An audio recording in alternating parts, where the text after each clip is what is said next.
Diperkirakan kalau dari hasil visum dokter itu 2 kali mengenai bagian pelipis dan pipi.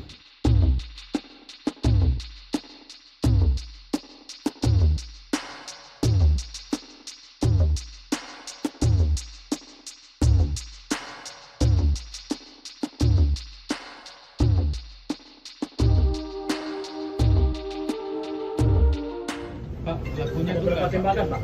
Baik, sementara yang bisa kami informasikan pelakunya tunggal karena ini antara pribadi, tetapi apapun masih dalam pendalaman, kita juga belum menyimpulkan. Pasti kalau namanya pendalaman pasti akan mengait-ngaitkan dengan peristiwa sebelumnya dan apa yang mungkin terjadi yang sebenarnya. Ya, seperti itu. Tembakan memang benar ada tembakan. Berapa kali, Pak?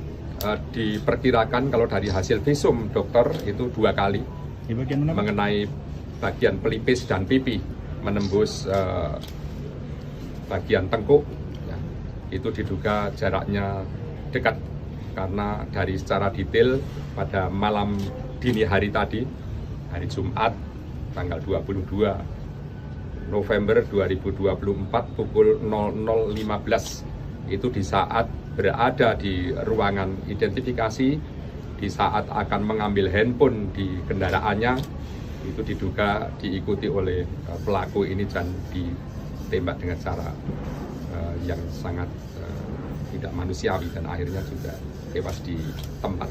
Untuk pelaku menyerahkan diri atau bagaimana, Pak? Awalnya memang kita tidak tahu kalau pelaku akan menyerahkan diri karena jarak antara kejadian tadi malam dengan Padang itu kan tinggalnya kan di kota Padang, itu kan kalau malam ya 3 jaman lah. Tetapi saya mendapat informasi tadi saat kami perintahkan untuk tim bergerak mencari dan menemukan dengan dalam keadaan selamat pastinya, karena waspada, hati-hati karena yang bersangkutan juga membawa senjata.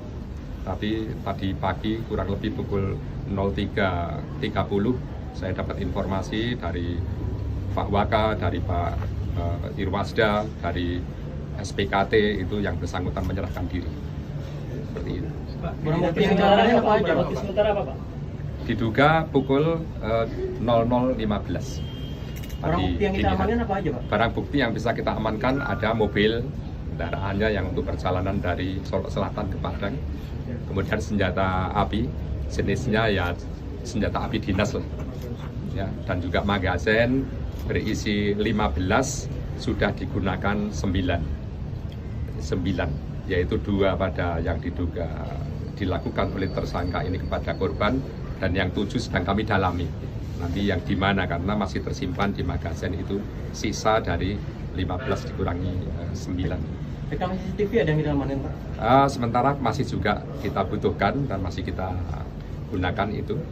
Nah, manakala nanti TKP-nya itu memang tersorot oleh CCTV, pasti peristiwa yang terjadi di situ lebih akurat. Tetapi kita juga masih meyakini karena saksi juga ada di lokasi. Anggota reserse yang bersama-sama dengan Kasat itu juga ada di lokasi, sehingga juga bagian dari kesaksian. Korban dan pelaku sudah berapa lama bertugas di sana, Pak? Kalau korban memang baru kurang lebih 1 tahun. Kalau pelaku sudah diperkirakan 3 tahun sejak tahun 2022 sampai saat ini. Sebagai PS atau pejabat sementara, sebenarnya ya dalam promosi itu andai kata mereka semua berprestasi, ya pastinya almarhum ini juga akan job kompol dan juga Kabak ini akan job kompol juga sama. Tetapi karena peristiwa ini terjadi di luar dari dugaan kita semua, pastinya ini juga suatu musibah yang pastinya kami tidak bisa memprediksi sebelumnya kalau akan terjadi seperti ini. Kami juga sekali lagi sangat prihatin, tetapi apapun peristiwa ini sudah terjadi, harapannya ke depannya kita akan lebih optimal ya di dalam pengawasan secara melekat pada seluruh. Ada upaya pengawasan dari korban? Almarhum belum nikah. Almarhum ini masih bujang. Almarhum masih bujang, seorang yatim dan bapaknya sudah meninggal sejak kecil dan beliau hanya diasuh ibu. Dan pastinya karirnya sangat bagus karena dari perjalanan karirnya sangat hebat. Almarhum ini anak yang baik, anak yang juga respect, loyalnya tinggi, sehingga begitu saya perintahkan untuk tumpas habis tambang ilegal terutama yang marak yaitu galian C yang tanpa izin, atau apapun yang tanpa izin. Dia sudah mempunyai prestasi tinggi di bulan terakhir ini, laporan hasilnya juga sudah ada pada kami. Apresiasi kepada yang bersangkutan juga sudah kami lakukan. Ya, seperti itulah kira-kira. Jenderal, apakah pelaku itu membacking tambang ilegal atau bagaimana, Jenderal? Kalau kami terlalu prematur menyampaikan itu karena hubungan kedua perwira ini juga masih kami dalami seperti apa selama ini. Tentunya juga Kapolres Solok Selatan akan kami mintai keterangannya juga, karena yang sebagai komandannya langsung di Polres itu pastinya akan tahu persis bagaimana staf-stafnya, kinerjanya termasuk prestasinya, atau mungkin ada konflik of interest, kita belum mendalami itu. Ya, pastinya dalam proses pendalaman ini mohon waktu untuk kami nanti infokan selanjutnya. Apakah berapa orang diperiksa, Pak? Kalau diperiksa sudah 5 orang yang pagi ini. Ya, di antaranya adalah 2 orang yang bersama Pak Kasat tadi dini hari itu yang bersama-sama memproses dugaan terjadinya